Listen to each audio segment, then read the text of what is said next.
Let's go. There is a point here that is going to say. Today, the Afrikaner community of Oranje has gone into the Northern Cape, obscure, no one wants to go there, it's far, to go and build their own settlement there. And it's become a bit of a tourist attraction, their own town, they're industrializing. Wait a minute, now he's talking about Oranje and Afrikaners. There is one thing that I got from this Oranje thing. One thing that I appreciate, in this video we are reacting to a video from Convo, a channel. This is also Penuel show. I don't know the Penuel show, Convo, but anyway, we all know the channel. He's talking about the land. Okay, now there are points that he's going to say, but at the almost at the end of the video, there is a point that I want to make, which is very important, right? Let's take a listen. He's talking about land. Then I will pause there and there, but I won't be too much pausing. We can listen together. And then I've got some nice, beautiful points that I want to bring to you guys. Be ready to interact in the comments. Okay, when I'm asking a question, just answer and then we do. Okay, thank you guys. Let's go. Black people in South Africa will leave villages, will leave townships and migrate to another township or an informal settlement, a squatter camp, in urban areas close to cities because they are looking for opportunities to make money. They will leave big parcels of land, go and live in a shack because they want money. If it was only about land, many black people would go and live on Ingonyama Trust land. They'd go and live on other tribal communal land. They would go somewhere else, but they don't. They are economic migrants from the Eastern Cape, from the Free State, from KwaZulu, from Mpumalanga, from Limpopo, from other parts of the country that gravitate towards a Durban, that gravitate towards a Johannesburg, that gravitate towards a Cape Town, looking for opportunities for a better life, not looking for land. But of course, one of the conversations is it's because their land doesn't have opportunity. And the question becomes, who is meant to fix this? Is it government? Is it meant to be the people that are meant to farm and work the land or develop properties or find some type of tourist attractions? That becomes a very important conversation. The average black person in this country. So in your answer, guys, what do you think? Who should be doing that? Government or the people? You know, I came to a point where I actually started to understand that some of these powers, they are with us as people, you know. I look at Kenya. Kenya, what they did was something else. And I look at Kenya, I look at, what is it, Burkina Faso or anything, and I'm looking at that thing and I'm like, but why is it that why? In other words, this power, or unless maybe they tell us that they are maybe blindfolding us, that we don't see, that actually the power is with us as people, okay? But stay tuned because I'm gonna elevate that point more on the next part where he's going to talk about something that's very interesting. Asked, they can lie to you in the comments, they can lie on polls on Twitter. The average black person in this country asked, would you like 2 hectares of land or would you like a job that gives you 30,000 rand a month? I answered to that. We all know, guys. A lot of people will choose the job. That's what it is. Okay, trust me, everybody will choose a job. Those people, okay, I believe that people who would choose the land are people who already have a job. Okay, but if you don't have a job, maybe you don't have a job, you don't have a land, and then they ask you which one do you want, they will choose the job instead of the land. And my other question will be, why not both? That is just on a lighter note, okay? But the question is, which one would you choose? And tell me, why would you choose the land? Why would you choose the job, okay? But a lot of them would be the job, especially now. They won't go for the land. And I think the way he's putting the point, he's trying to show you that instead of people choosing the land and work on it, they would choose a job. That will not make them wealth. It will make them what? Salary. What is it called? I forgot the other word, okay? But I think a lot of people will choose actually a job, okay? I can tell you now they'll take the job. Some of them, you'll give them the land. Let them have it for 5 years. and then they after ask them, do you still want to keep the land or do you want a job for 30,000? They will take the job. Because many people have received land and it lies fallow, or they sell it, or they lease it to someone else. Sadly, because our education system in this country is not focused on skills development. The average black... You know, when he speaks like this, it reminds me in the olden days, you know. I remember where I grew up, we used to have tuck shops and also supermarkets, right? It was black people who are from South Africa, South Africans, they were owning, okay, those tuck shop and supermarkets. One of the things I think I blame, or one of the people I blame, is owners of these tuck shops and also supermarkets. Because when they do these businesses, they don't groom. Okay, maybe they do, but they don't go deeper in grooming, and also grooming with an aim of keeping the supermarket or tuck shop or even growing it, right? Because where I grew up, all the tuck shops, all the supermarkets that were owned by people that we knew, okay, people that were relatives even, you know, they were gone to people we all know who, but they were gone. And that thing hurt me, guys. Guys, you don't know how it feels for me. That is me. How it feels for me when I'm at home or anywhere, even in town. When I go into a tuck shop or a supermarket and then I don't find South Africans, it pains me. And it tells me one thing. There is something we are missing. Okay? But it touches me, this thing. Okay? When I'm at home and I'm going around supermarkets, I'm like, oh, goodness me. Anyway. Black child doesn't know how to farm and work the land. They don't understand it. The average black child doesn't know how to develop property on land, especially for commercial purposes. The average black child doesn't understand tourism, that I have a piece of land, I can have a tourist attraction to attract people, whether local tourists or foreign, to come to my piece of land, maybe watch dancing, maybe come watch the ocean or a piece of water, maybe come camp, maybe come hike, and I will make money here. The people are not taught skills. So I think now he's talking about people who might get a land and then they will build a house. Okay, no, a house. They will build properties and maybe rent them out. They will plant. They will do this and that and that. Now, this actually brings a point of planning. Okay, if you want land and maybe your thinking is you want to do something with the land, you must have a plan, guys. You know. You can fight for it as long as you want, but if you don't have a plan with it, and the day you are going to get it, there must be a plan. Okay? There must be a plan. Okay? And I just wish that maybe this thing of land, it can be spoken about a lot, and we can be also truthful about it. And when we say we want land, we can talk about what, if I were to give you right now and say to you, this is the land, what would you do? What is your plan? Tell me in the comments. If you got a chance of having a land, what would you do with the land? Okay? It's all about planning, guys. It's all about having a plan with it. Now, other people, they might say, if I get a land now, I would think on what I would do. Obviously, the first thing will be the planting. There is an important point, guys, about having a plan. Okay?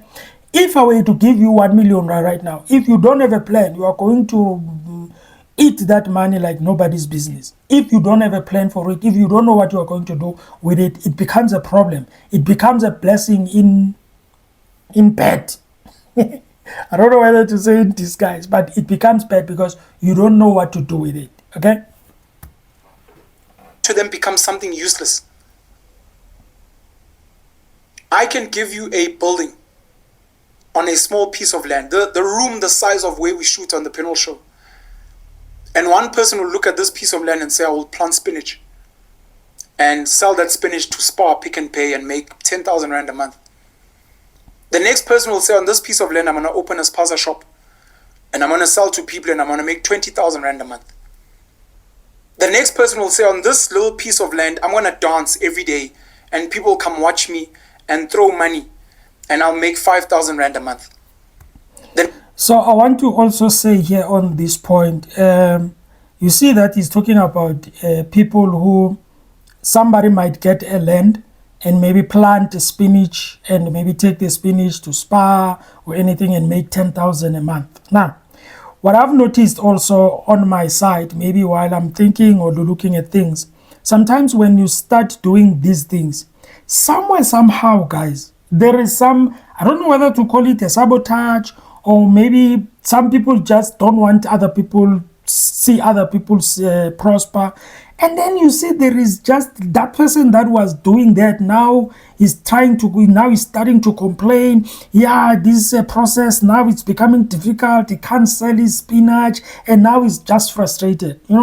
I think somewhere, somehow it does get to a point where if you begin to be successful, I think there are external problems that come from people who don't want you to succeed, And it's very important, guys, I repeat again, the planning is very important, it's very important. The next person will say, I'll take this piece of land and I'll let a 3-person family come rent at 800 Rand per month. The next person will take this piece of property and land and say, I'm going to put a call center in here and there's going to be 10 people that work in a call center and the call center will generate 40,000 Rand a month. The next person will say, I'm going to take this little room, turn it into a hedge fund, and I'm going to bring hedge fund managers and we're going to manage 100 million Rand here and we're going to be making 1 million Rand a month. On this same piece of property, based on your skills, based sometimes on your location, based on how industrious you can create this space.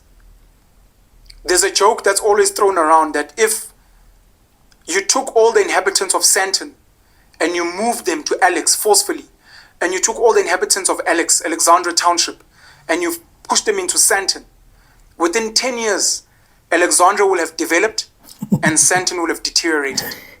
Because sometimes it's not about the land. It is about the skills and the mindset. All about the mindset. Ladies and gentlemen, I submit to you, whatever you get 1 million, 2 million, a land, a business that was transferred to you, given as an inheritance, it all begins in the mindset. When you get that thing, what is your mindset? What are you thinking? Are you thinking of beautiful cars? Are you thinking of sports cars? Are you thinking of, the only thing you think of is booze, beer, You think of parties and everything. It's all about here, guys. It's in the mind. It's in the mind. You get it, you have to know what you are going to do with it. Mindset. It's very important, Of the person on that piece of land. Saul Kerzner, successful Jewish entrepreneur in South Africa, went to an obscure piece of land. It might have been tribal if I'm not mistaken. An obscure piece of land, and he built Sun City in the middle of nowhere. It's become a huge tourist attraction, makes a lot of money. Similar move was done in the desert in Nevada to build Las Vegas. Yeah, on this point, guys, I'm a bit shaky. Sometimes when you have resources like money, it's gonna be easy for you that when you get a land, you can build something because you've got money to build. For example, to build flats, to build a property where you can put people to rent, to actually build a shopping center, build a supermarket, build whatever. If you've got money, when you get the land, you will know what to do. Because in the first place, when you think of buying a land, you already have money. The question will be though, now I'm not talking about planting, because planting is something that you can do easily. You can buy cabbage seeds there and then you plant them and then you grow and then you sell. Okay, but I'm talking about if you decide to want to maybe build some flats, build some properties to make people sit there, stay there, it needs money also there, all right? But anyway, I think he makes a very good point. It's all about the mind. I think his point is based on the mind. You get a land, you must know what you must do. Don't just get a land and then you are stranded. You don't know what to do. You are all over the place. You sell it or you lease it. Have a plan on it. I think in this video, the most important thing is the planning. Let's go. There is a point here that is going to say. Today, the Afrikaner community of Oranje has gone into the Northern Cape, obscure, no one wants to go there, it's far, to go and build their own settlement there. And it's become Bit of a tourist attraction, their own town, they're industrializing. Wait a minute, now he's talking about Orania and Afrikaners. Guys, there is one thing that I got from this Orania thing. One thing that I appreciate, I know it's controversial and there are things I don't agree with in all of it, but there is something that they did which I think we can learn from. These people, as he talks about them, he says a place where it's far. You asking yourself, how did they get there? Simple. They came together, one mind, one language, came up with a plan, came up with the resources, coming together, taking their families, getting into whatever plane, bus, whatever it is, then they went off. They developed whatever that they developed. They didn't do it seeing, it was not somebody somewhere saying, they came together. I believe, maybe I don't know, but I believe that they decided they spoke one language and agreed on a plan. We are moving out of here. We are going to do 1, 2, 3. Remember, they have got one language. That's what they decided to do. We are taking this, we are going there, it's going to be us only, one language, one family, one color, that's it. And they did that, guys, with the agreement. They worked together, they came together. You remember in the Bible, those who read the Bible will understand this. You remember that thing of Tower Babylon going up to heaven. They were speaking one language, one thing, everything, plan, everything. They decided we are going to build this thing. That's what they did. The Oranians. That's what we fail on. We fail to come together as black people. We come together as 100 people. We decide to do 1, 2, 3, 4, 5. Somebody decides to go.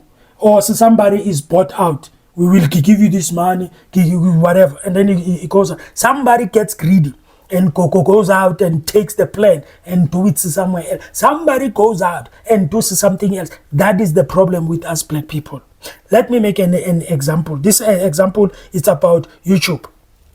I have seen that the guys who, I'm not saying all of them, but the guys who are in the entertainment YouTube space, that will be couples switching phones, these vlogs, ladies vlogs, whatever, and everything like that. I've noticed that most of them, they come together. They work together. It's either they do content together, especially these content of, what is it called? I forgot it. Pass or whatever, pass or kiss, pass or whatever. They come together. But when it comes to other content, people don't come together. You know, they don't, especially in the space of making money online. Nah, they don't. I've only saw people who are few. Not even, I don't think I did see anyone who react to any video of a person who's making money online, who's making videos about making money online. Somebody who's also has the same YouTube channel and then making a reaction on a video. They don't. They are doing their own thing. Their black people are just sitting there. Yeah, you do your thing there. And when you struggle, yeah, it's fine. You can just do that. We don't come together. We don't do things together. Look at people like Penuel. Look at people like Sbu. They come together, and then they do this thing that they are doing there. All I'm saying is the coming together is very important. Oranian, that's what I have learned. I know it's controversial. Okay? You can bring a group of talented people into an informal settlement, a squatter camp, and they can turn it into something beautiful. So the average South African is not looking for land. They are looking for a job. They're looking for the ability to run a business and enterprise, make a bit of money and have a life. And for people that speak about once I have my land and my farm, let's do this exercise, which I love doing. Let's go. If you've been paying attention, how much land is South Africa? 122 million hectares. How many people do we have in South Africa? According to stats, census, 62 million. Assuming that the whole of South Africa is viable land, and if we said, you know what, we're snapping our fingers, everyone is getting their fair share, every South African would get 2 2 hectares of land. Yeah, I'd be happy out there. That's 2 rugby fields. It's a Whoa. good piece of land. That's big. 2 hectares. That's big, bro. Now, assuming that half of the country is rock, it's mountain, you can't really build anything on there, you can't really farm. Let's say half, just for ease of understanding. That means each of us is meant to sit on 1 rugby field. If you ever get a chance, go onto a rugby field, maybe go onto a soccer field, and be like, according to Pen, this is what I'm supposed to own by myself. What would I do with this piece of land if I owned it? 1 hectare. That's for 1 person. Obviously, if you're a family of 3, it's 3 hectares. When we speak about land redistribution, when we speak about land equity, when we speak about land justice, there are black people in this country that own 10 hectares, 50 hectares, 100 hectares. We would have to take land away from them. You see? And they'll tell you, no, but chief, I can't run a successful enterprise if you take away my land. But that's the argument that many white people, some colored, some Indian, make as well. That's where ex-President Thabo Mbeki speaks about land should be given to those who can work it. Yeah. South Africa as a country, according to the ANC and their leaders, is a country that belongs to everyone in it. But Thabo Mbeki said the land must be given to those who can work it. Land must be given to those who can work it.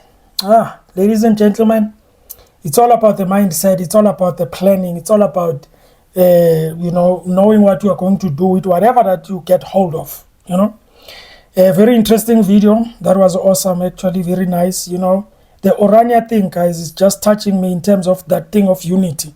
The way they do things, the way they come together. And white people, I think they've always done that. Anytime they want to do anything, they do it. And I think also with the other nationals from other countries, for example, Indians, they do that. And also I think Chinese, they do that.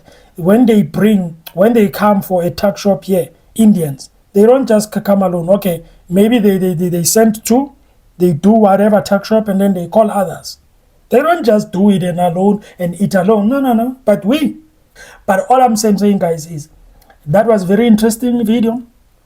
Land, it's something else. Land, it's a very controversial topic, guys. When people, when you touch the land, you are touching something. But sometimes I think we need to be truthful, guys, when it comes to certain things, And we are being truthful because we want to help. We are being truthful because we want to get to a solution that anytime it happens, we get the land. And then what are we going to do? We need to ask those questions. We need to deal with those questions very thoroughly and without contradiction or without fear, and talk about that. And I hope that one day they will make a very long debate on this thing. Okay, maybe not the pay channel, but like in South Africa as a whole, and talk about this thing of land, Very controversial, Thank you, ladies and gentlemen, for watching. Thank you for listening. Have a fantastic day. You can subscribe to his channel, to their channel, and also subscribe to my channel. Like the video, like their video. Do what you have to do. Thank you so much. You have a fantastic and a wonderful day. I'm out.